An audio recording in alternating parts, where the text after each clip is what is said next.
નમસ્કાર દર્શક મિત્રો, આપ જોઈ રહ્યા છો NN ન્યૂઝ. હું છું એન્કર અર્પિતા પટેલ. હવે જોઈએ NN ન્યૂઝની એક ખાસ શુભેચ્છા.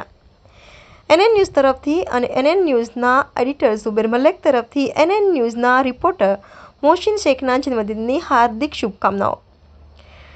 Reporter and editor Zuber Malek, NN news, Vadodara. દર્શક મિત્રો, તમારી આસપાસ બની રહેલી અવનવી ઘટનાઓ વિશે જાણવા માટે NN ન્યૂઝને લાઇક કરો, શેર કરો, સબસ્ક્રાઇબ કરો અને બેલ આઇકન પ્રેસ કરો, જેથી આપને નોટિફિકેશન્સ મળતી રહે.